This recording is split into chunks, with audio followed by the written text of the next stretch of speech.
One of the largest women's magazines here in America and across the whole world is Cosmopolitan. Cosmo is published in 35 different languages, and it's distributed in nearly 100 countries around the whole globe. And if you've spent any time standing at a checkout aisle in a supermarket within the last 30 years, well, you've probably seen one of their magazines, which is primarily aimed at women aged 18 to 34. However, something very odd happened about 6 weeks ago. The people who happened to follow Cosmo magazine on social media, they were treated to this post right here, explaining the details of how a quote-unquote satanic abortion ceremony actually works. Let me read to you a quick tidbit on what this social media post said. And as you're listening to me read this, keep in mind that this social media post is not from some fringe part of the internet. This was a post from the most mainstream women's magazine in this country. Here's what it said, quote, "So how does a satanic abortion ceremony even work? Patients of all faiths are welcome at Samuel Alito's mom's satanic abortion clinic in New Mexico. Along with medical counsel, TST, which stands for the Satanic Temple, offers free ceremonial support to everyone. Abortion ceremonies are totally optional and customizable.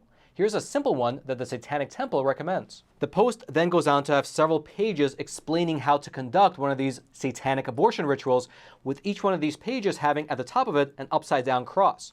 Here's what it says, quote, "First, find a quiet space. Bring a mirror if you can. Just before taking the medication, gaze at your reflection and on your personhood.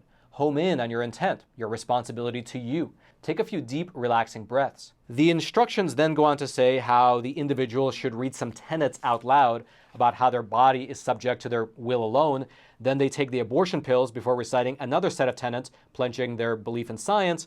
Then, after the woman expels the dead fetus, the instructions tell her to return to staring at her own reflection in the mirror and to recite the final affirmation, which I don't want to repeat, but you can read it up on your screen if you so wish. This social media post then urges people to go to an actual full-length article over on Cosmos' website, which details the experience of an anonymous 37-year-old woman who conducted one of these satanic rituals herself. Now again, if this post and this article were found just on some fringe part of the internet, this would not even be worth discussing. I would not read aloud to you any of this. But this is not from some fringe part of the internet. As I mentioned earlier, this was found in the largest women's magazine here in America. And so let's expose what's really going on here, starting with a bit of background, right after you take a super quick moment to smash those like and subscribe buttons so that this information can reach ever more people via the YouTube algorithm. Now, what's come to be known as a satanic abortion ritual is actually the product of an organization called the Satanic Temple. This is a non-theistic religion that was officially registered with the US government about 10 years ago and is now recognized as a tax-exempt religious organization with the IRS. And just as a fun fact, they have their headquarters based out of Salem, Massachusetts, of all places. And this quote-unquote religion, despite its name being Satanism, claims to not truly believe that Satan exists. Instead, according to Ms. Shalise Blythe, who is the Satanic Temple spokesperson for reproductive rights, she claims that the temple treats Satan as something akin to a mascot who represents rebellion, personal sovereignty, as well as resistance. Now, if this view of theirs reminds you of that very famous quote from Charles Baudelaire, that Satan's greatest trick was persuading the world that he doesn't exist, well, perhaps the members of this temple got tricked the hardest of all. Regardless, in advancing one of their main tenets, which is complete personal liberation, the Satanic Temple created something called the Satanic Abortion Ritual. This was the ritual that we just read about in the pages of Cosmo magazine, and the reason for its creation appears to be so that the Satanic Temple can give women a religious loophole to conduct abortions. Because if a woman happens to live in a state here in America where abortions are either partially or completely outlawed, well, she can now claim affiliation with the temple and make the argument that this abortion of hers is actually part of her religion. Now, the Satanic Temple organization set up their first online abortion clinic over in the state of New Mexico. They chose New Mexico for several different reasons. Firstly, they already had a fairly large contingent of members in the state, about 3,300 members. And second of all, New Mexico was the easiest state to set up this clinic because it's considered an abortion rights stronghold. New Mexico has no laws dictating time limits on abortions. There's no age restrictions. There's no waiting periods. And perhaps most important of all, it's legal to prescribe abortion pills to someone remotely and then have those pills mailed to their homes as long as they live within the borders of the state. They named this online quote-unquote clinic Sam Alito's Mom's Satanic Abortion Clinic as a reference to Supreme Court Justice Sam Alito, who is both a devout Catholic as well as the author of the Supreme Court opinion which ultimately overturned Roe v. Wade. And so this online clinic allows anyone living within the borders of New Mexico who's over the age of 17 to conduct a virtual chat and then to order their abortion pills directly to their doorstep via the internet. Now, for legal purposes, the only real requirement is that the quote-unquote client must admit to having an interest in performing a satanic abortion in order to be considered a practicing member of the religion and therefore to receive this legal loophole and the benefits that it entails. But here's the thing. As I mentioned earlier, New Mexico already has some of the most lenient abortion laws in the whole country. And so this satanic abortion clinic is not really legally necessary for the people living in that state. Instead, this New Mexico location is more like a proof of concept, a concept that the Satanic Temple is working to expand to the rest of the country. In fact, along that line, the Satanic Temple has now filed lawsuits against the states of Indiana, Idaho, Missouri, as well as Texas, arguing that those states' abortion laws violate the rights of Satanic Temple members. Essentially, the Satanic Temple is using several of the recent Supreme Court rulings in favor of religious freedom, such as the Christian baker's right to not bake a cake for a gay couple. They're using these precedents to make the argument that these laws, quote, restricting members' access to abortion infringes on their religious right to participate in our satanic abortion ritual. However, in a practical sense, these lawsuits have been getting dismissed in their respective courtrooms one after another due to a lack of standing. They've been dismissed in Indiana, in Texas, as well as in Missouri, and the case over in Idaho is currently in the process of being considered for dismissal. But the reason that these cases are getting dismissed is not because of the actual merits of the arguments, but instead, the courts have been throwing out these cases one after the other after finding that the Satanic Temple lacks standing. The courts don't deal in hypotheticals, you see. Without any actual plaintiffs, they threw out these cases on technical grounds, meaning, essentially, in practical terms, that the only thing stopping these cases from actually moving forward is that the Satanic Temple needs to find a card-carrying member who was on birth control and still got pregnant. If they have that, they can overcome the issue of standing and really bring the case forward. And wouldn't you know it, they are on the lookout, evidenced by this notice right here, calling for pregnant supporters over in Indiana to come forward.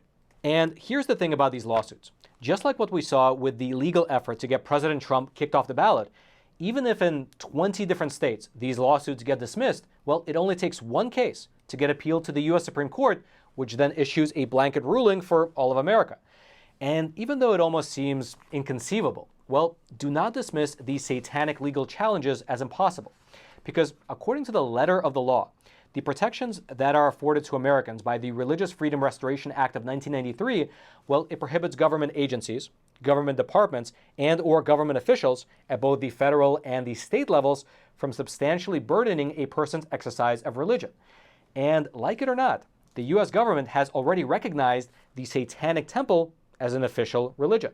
The Satanic Temple then subsequently claimed that abortions are part of their religion, and now they're trying to use the existing laws that are on the books to circumvent state-level bans on abortion. And what's really wild about all this is that 31 years ago, when the Religious Freedom Restoration Act was actually being debated in the halls of Congress, you had anti-abortion groups already warning Americans that this law might eventually be used to push forth abortion rights.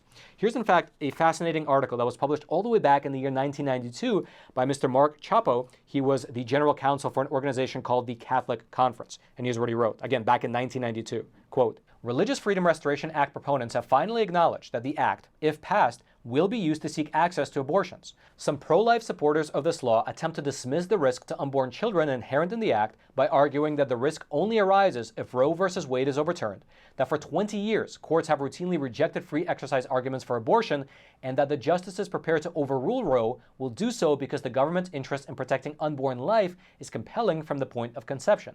These arguments are fundamentally flawed. And indeed, looking with a hindsight of 31 years, it appears that Mark was right, and this is exactly what the Satanic Temple is doing now.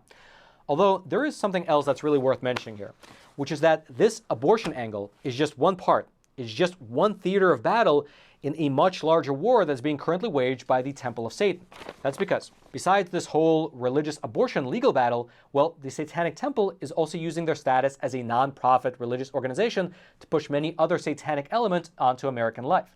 For instance, over in the state of Idaho, the local satanic temple there set up a satanic altar in the state capitol just ahead of Christmas. And it's worth mentioning that they did this legally after filing all the necessary paperwork.